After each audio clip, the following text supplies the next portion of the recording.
Welcome to Olive Branch. I'm your host, Nicole, with Faizan Haq, filling in for Fatima Lodi. Today we have a special show focusing on the Holocaust, in which 11 million individuals were put to the death camps. Holocaust is usually understood as a Jewish issue. As much as it is a Jewish issue, but it was a tragedy of humanity. So many people, millions of them, losing their lives about nothing but just because they belonged somewhere or they believed in something. It is a tragedy that we shall never forget, and this is what this program is all about. Welcome to our show.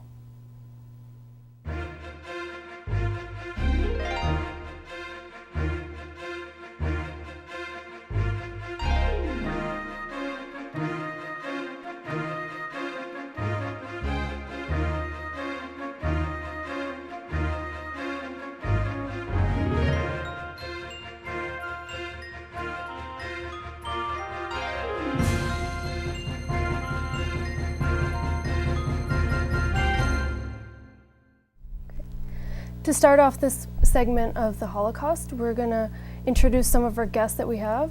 We have Gabriel Ferber, who's the president of the Holocaust Resource Center. He's a practicing attorney and a child of survivors of the Holocaust. We also are honored to have Dr. Enid Block, who's a professional photographer, and she's very active in the Jewish Muslim community. So thank you for coming out and sharing some of your stories with us. Thank you. My name is Faizan Haq. Very nice meeting you. It was so great to meet you in person. And my question is actually for both of you, but I'll start with you, Gabe, if I can call you Gabe. Of course. Let's go 100 years back, 2012 and now 1912. What is going on in Europe? What is happening in Europe that shows symptoms and indicators and trends that ends up few years later in Holocaust? Could you please shed some light on it? Well, I think 100 years ago in Europe, especially in Eastern Europe, most people of the Jewish faith got along fine with their neighbors. Mm-hmm. But periodically there were gangs of individuals motivated by leaders of different persuasions, mm-hmm. who encouraged youths to attack Jews. Mm-hmm. But for the most part, the Jews were integrated into European society. Mm-hmm. My grandfather, for example, served in the Austrian-Hungary army during World War I, which is just a few years after 1912, along with two of his sons, two of my granduncles. My grandfather survived the Holocaust. They did not. But unfortunately, when you talk about the Holocaust and the sources of the discrimination that led up to it, mm-hmm. you have to start with animosity generated by the Christian Church, who labeled people of the Jewish faith as Christ killers, and never wanted them to forget it. Mm-hmm. And they were motivated by the leadership in their communities, which were often priests of Catholic churches or Protestant churches, who encouraged them to punish the Jews for the sin that had happened 2,000 years ago. So there was a history of anti-Semitism, and that was already there in Europe. There was a feelings. Enid, what do you think? What was going on? What is the history in Europe of anti-Semitism? Well, you know, the Jews were always thought of as outsiders. They didn't fit into feudal society. Mm-hmm. They were merchants handling money, and were restricted to those kinds of professions because they weren't allowed to take part in anything else. And then prejudices arose that these are the people who have money, when it often wasn't true at all. Mm-hmm. Yeah, the Jews are definitely always remembered. I think it depended a lot in which country actually you were in at the time. Mm-hmm. I think Jews in the Polish community, places like Krakow and Warsaw, were fairly integrated into the Polish community. They looked at their Polish neighbors as any other neighbor. My grandfather was a painter, and I'm sure he had, Polish customers who hired him to paint. As you got further east in the Pale of Russia, you had Jews living in really isolated villages that Dr. Block, kind of alluded to, and they were being victimized by Cossacks and other groups of people on a much larger scale. But in the major cities of Europe, at least 100 years ago, most Jews, my sense is, were integrated into the society. Although there was always an undercurrent of anti-Semitism and distrust for Dr. strangers Unit, in you that wanted sense. Say something? Yeah, I would say that by 1912 in Germany, Jews thought of themselves as German citizens, were proud of it. Many did fight in the First World War and were proud of that service, fighting on the German side. After 1848 in Germany, in the revolutions of 1848, Jews were given the rights of citizenship of other German citizens, and they enjoyed that and could not have foreseen really what was coming. It was with the onset of World War I and then its aftermath, which was quite disastrous for German society, that groups like the Nazis that were forming, National Socialists, with Hitler one of their first members, took the Jews to be the reason for the defeat of Germany in World War I. And that was really the beginning of organized attempts to decimate the Jewish population. When we know you both come here today and you have stories of your family and of friends that you may know, would you, Mr. Ferber, would you like to explain kind of one of the stories or of what happened to your family and kind of the devastation that they had to go through and how you remember it? Sure. Well, my reference earlier that Jews were integrated into society really comes from my family, because my parents came from Krakow, and they really believed, prior to the invasion of the Germans in 1939, that they were Polish citizens, that Dr. Block said, for Jews in Germany. They played soccer. There were soccer leagues between Christians and Jews. They got along fairly well. Until September 1939, okay, when the Germans invaded and started to scapegoat the Jews as blaming the Jews for all of society's ill. It provided a focal point for the public's animosity. And at least in Germany, it started slowly with laws that discriminated against Jews, that tried to separate the Jews out. These were all test cases. It went step by step. Jews could not go into the same swimming pool or same clubs, or could not teach at universities. And these were initial measures that affected initially, I suppose, the Jewish the educated population, but it grew through laws that were passed to discriminate against the Jews, the Nuremberg laws. Right. And the efforts of the Germans to segregate out the Jewish community and victimize them succeeded, so that when they marched into Poland, they already had a game plan.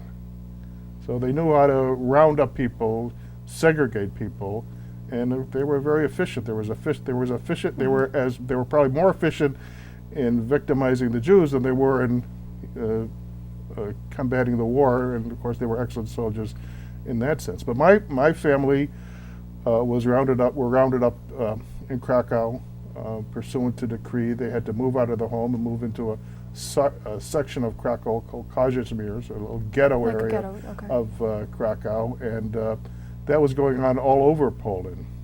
And they could live with that for a time period. They were forced. They could no longer go to their own jobs. They had to do what the Germans told them to do, and at that time was mostly contributing to the war effort.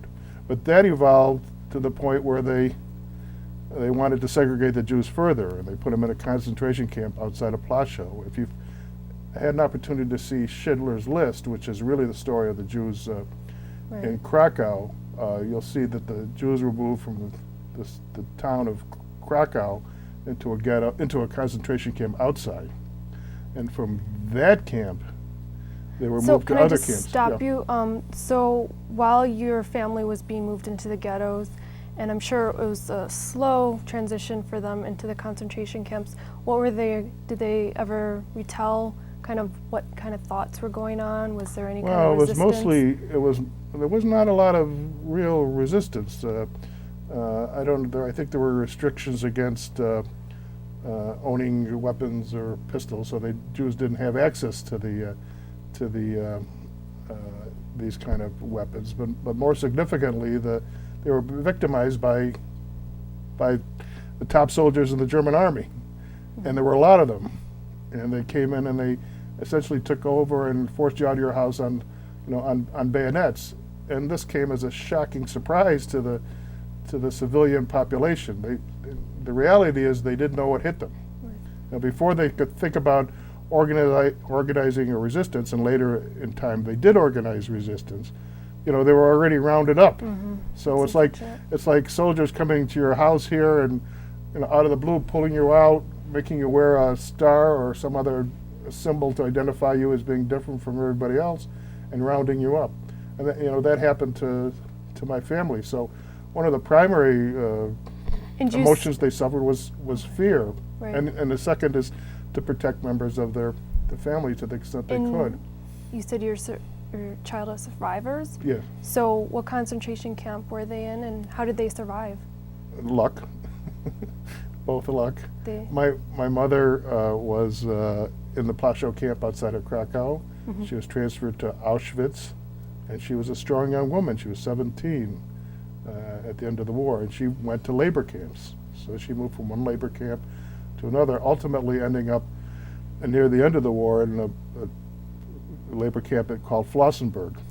And the Germans were in a panic at that time near the end of the war. The Russians were invading from the east, the Allies were coming from the west, and they didn't know what to do with the Jews in the camps. They didn't really want to waste bullets on killing Jews, So, and they a couldn't lot keep of them in bullets. the camps where they had built the crematoria and the gas chambers, because they were being taken by the Allies. So they marched Jews all over the country. My mother joined a march that had started out near Auschwitz, and by the time I reached Flossenburg, which is in southern Germany, my mother and 30 other women joined that march, ultimately being liberated in a small town in Czechoslovakia called Prokatice by a unit of the Third Army under General Patton. okay. But it was I think there was always hope. There was, first of all, they couldn't believe what was happening to Right. them, and second, they thought it would get better. It wasn't until Jews were being sent to the gas chambers that they realized They realized what was this really was happening. the end. But those Okay. Jews who did not go to the gas chambers thought somehow they would survive. We'll come back with with more to discuss on this issue with you and Dr. Enid Block. Just take a short break.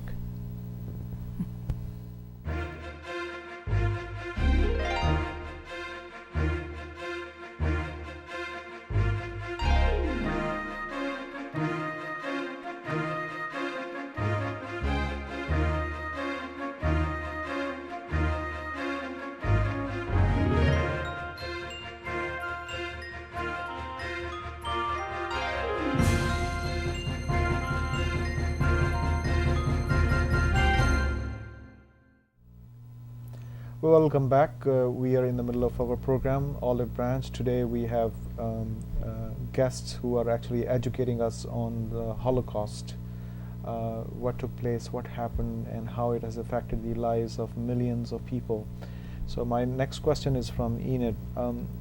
Enid, if you could please tell us the story that you discovered while you were interviewing somebody and how it led to an elaborated work by you. So if you can please shed some light Sure. on that.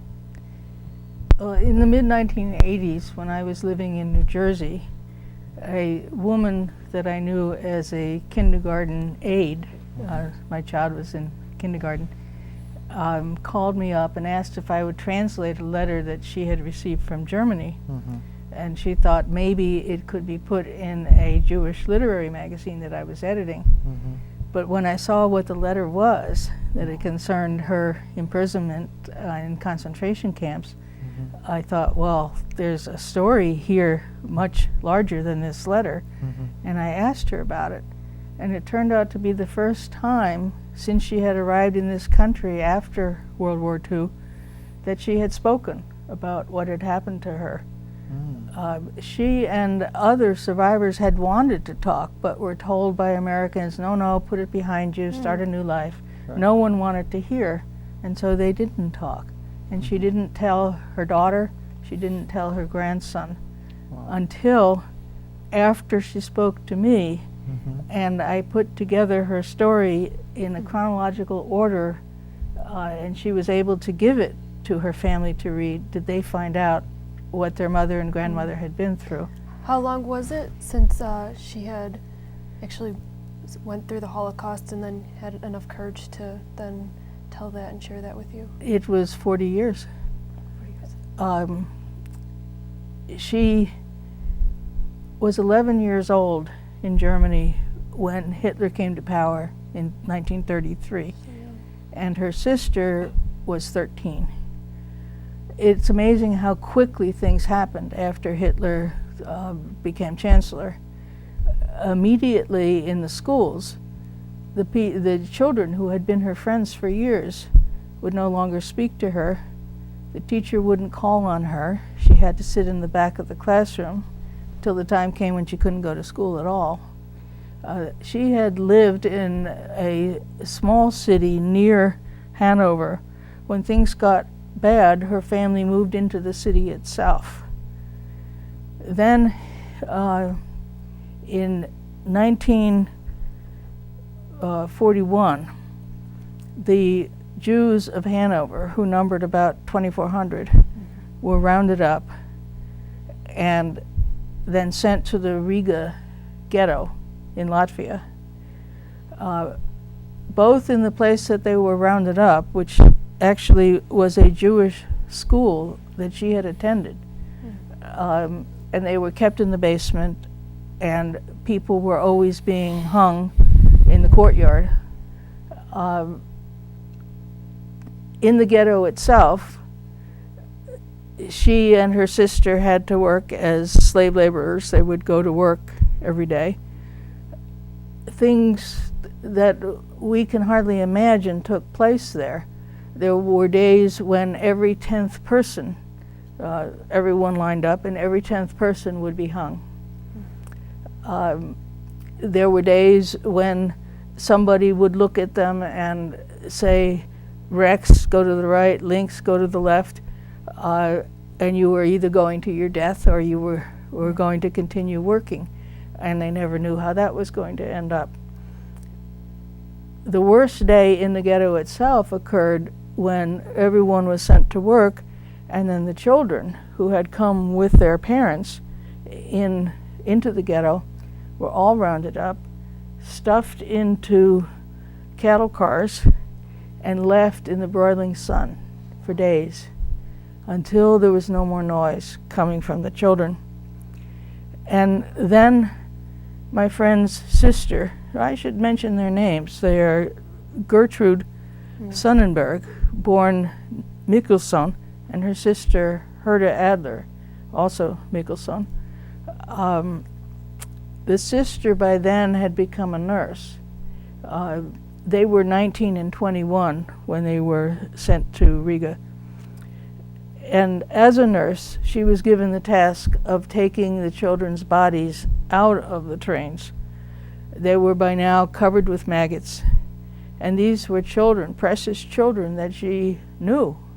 And imagine having to do that. It took her a lot longer to talk about what had happened to her than her sister because her experience was even worse. There was starvation. You could be hung or shot if you brought any food into the ghetto. But because they were starving, Gertrude did bring in, when she could, crusts of bread or whatever she had found when she was working to give to her parents. As these stories flooded out of her in a chaotic kind of way, she really was doing it at the risk of her life. Her blood pressure would go over 200, but she refused to stop because once she had started talking, then she felt she had to bear witness to what had happened. I feel very privileged to have heard her deepest thoughts and her deepest fears and her guilt.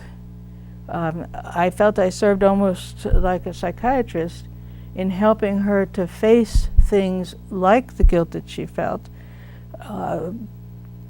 It shows her character and the character of the Nazis, what it was that she felt most guilty about.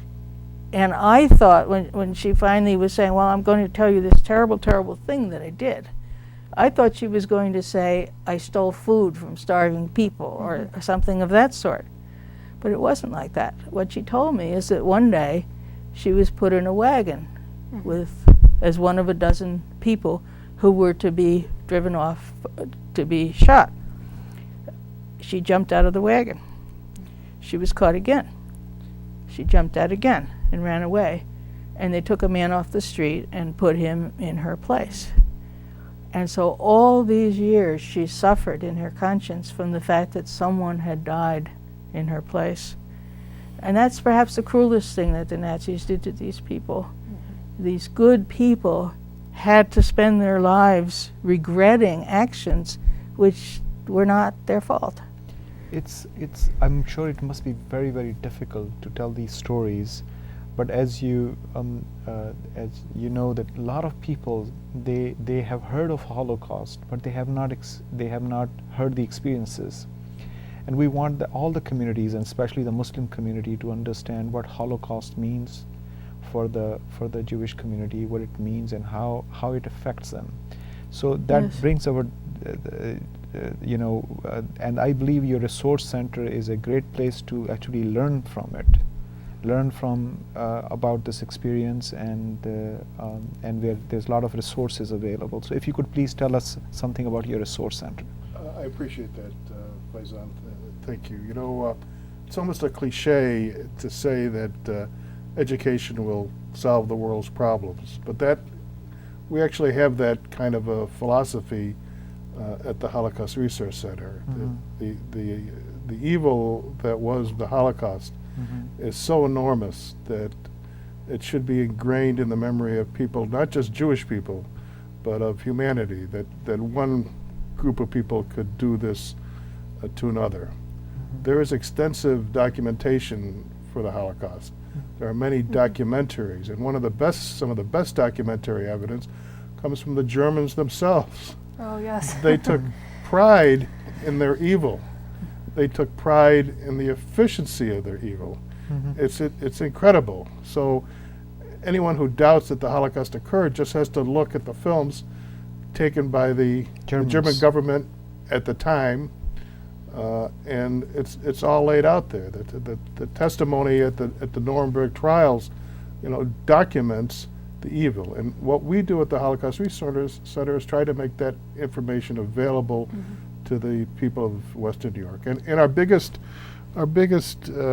tool for doing that are the existing survivors who tell stories like Enid just Dr. told us. Enid's friend. And they talk to classrooms and other community groups about what happened to them. I'm very thankful for sharing that with us. I would like to know that what do you know about what were the role of Muslims during all this, what was happening in North Africa, other places? What was happening? Well, there's a limitation on the scholarship of that part of the Holocaust. But you remember that the Germans invaded North Africa, and there were many Muslim communities in North Africa, Algiers, Tunis, throughout North Africa was the population, and many Jews lived there as well, and they got along for hundreds of years as neighbors. And when the Germans invaded North Africa, they undertook the same policy of actions against the Jews that they did in the rest of the Europe. The Jews were taken out of North Africa and shipped to the concentration camps in Central Europe. But there were instances when Muslim neighbors protected and hid their Jewish neighbors. And it's a remarkable testament to their humanity. Not their just being Muslims, but being, you know, decent human beings who would do that. I think the scholarship in that area is just evolving now.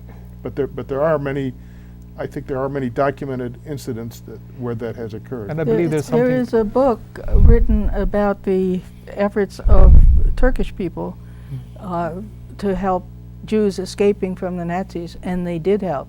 Oh, wow. Really, yes.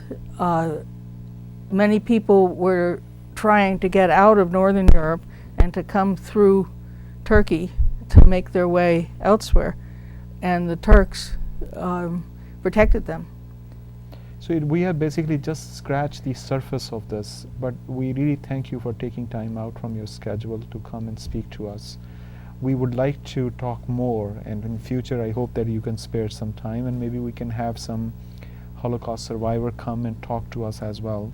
So we'll see if we can organize yet another program, another recording that where we can document this. And we really thank you for your time. Nicole, you... Yes, No. thank you, Mr. Ferber, and thank you, Dr. Ina Block, for coming on to our show. It's a great pleasure to have you on and to hear some of these stories that many people probably haven't heard. So we hope that this gives a lot of information and changes the minds of others who might not know about this. So Well, thank you very much for the opportunity. It's appreciated. Thank you.